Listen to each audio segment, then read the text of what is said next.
To Yusana, Korea, good morning. By the way, I'm Jed Sardido, goal director from Davao City and a good friend of your coach, Isagani Dilim. Grabe no, update ko lang sa inyo, mga nangyayari sa amin dito sa Davao.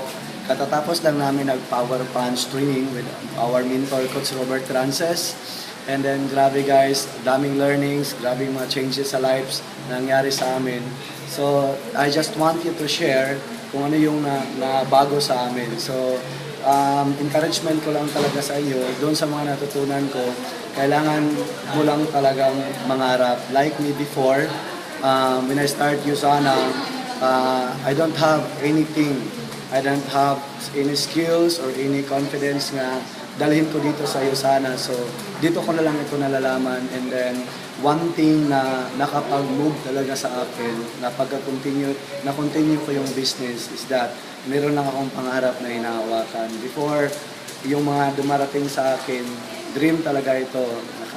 Naka-travel na ako sa Yusana last year sa Malaysia, Thailand, Singapore. Nakabili ng sasakyan, which is pinangarap ko ito before and not knowing na Yusana pala yung magbigay sa akin. So tayo po, we're very blessed kasi we have this opportunity na pwede talaga makapagbago din sa buhay niyo. So lalong-lalo na kayo dyan sa Korea, I know that from the start, the reason why andyan kayo sa Korea because you have in your reason na baguhin din yung buhay ng sarili niyo at buhay ng pamilya niyo. So and the good thing pa is dalang-dala niyo yung Yusana ngayon. So guys, encouragement lang. I know na dyan sa Korea, potential din yung market. So unang-una ko lang sa inyo, bigay lang tip is that just share the products. Share the products, offer the opportunity to others kasi alam naman talaga natin kahit dito kami o dyan kayo na yung hindi talaga habang buhay tayo nagtrabaho. So kanang use it as right now, meron yung Yusana na i-share nyo sa iba. Na-share nyo sa iba kasi lahat naman tayo nangangailangan ng opportunity. And then, isa sa mga tips ko na mabigay sa inyo, lalong-lalo sa mga team ko din dito sa Davao na also, the same sa inyo, they are very busy sa mga trabaho nyo. Importante lang is magiging organized lang po tayo. So, very important is we have to know the importance and the value of our business. Very important talaga is, number one is yung mabuhay yung business mo sa Yusana. First is you have to set up your order. You need to set up your auto ship kasi yun yung pagpatuloy sa business natin, yung auto order. Mas maganda ngayon kasi mayroong auto order para automatic na lang, hindi mo lang isisipin. So automatic na magpasok sa yung account, yung order nyo. And then, you need also to block your time na kasi nasa trabaho kayo. So make it sure na yung time mo talaga kahit part-time, pero ma-feel mo na full-time ginagawa yung Yusana. So blocking times that what is important and productive after work. So gawin niyo yung Yusana. I also have one leader from Taiwan right now. And then also doing in Yusana. So, enjoy din siya kayo doon sa Taiwan.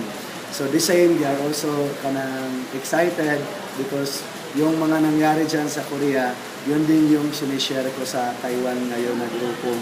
So, guys, be the inspiration of others na mga OFW din na kung nagawa nyo, magawa din nila. So, just dream it. In Yusana, we have a very good opportunity, company, vehicles. So, I'm so excited na magkasama-sama tayo dito sa Yusana as a team, sa Freedom Builders. And then, pagdating nyo sa Davao, so I really excited na hindi lang dumating kayo dito sa Davao with achievements sa pamilya nyo dyan sa trabaho, but also, ang very exciting dyan is ang part-time nyo, ma-recognize din kayo dito sa Davao as nagawa nyo yung Yusana as part-time doon sa Korea. And then you create a organization, mga Pilipino na dyan din sa Taiwan, ma-share nyo sa Yusana. Pagbalik nila dito sa Pilipinas, the same pa rin, may kinikita sila. So yun din yung pwedeng ma-share nyo sa mga tao doon. So, ano lang no, gonna have faith in God. So, alam naman natin na dumating yung Lusana sa atin. Hindi ito aksidente, may purpose ito. So, ano talaga, unang-una is malagaan yung health mo and maalagaan din yung health sa mga kasama nyo dyan nasa OFW. Okay, so very important is ang health. I-share nyo sa kanila and even the extra income. I know na nagsimula pa kayo dyan and then kagaya ko din sa akin, nagsimula ako. Hindi po madaling magsimula. Like in any traditional business, hindi madali magsimula. So, enjoy the process kasi yung ginawa natin dito, mangga po tayo.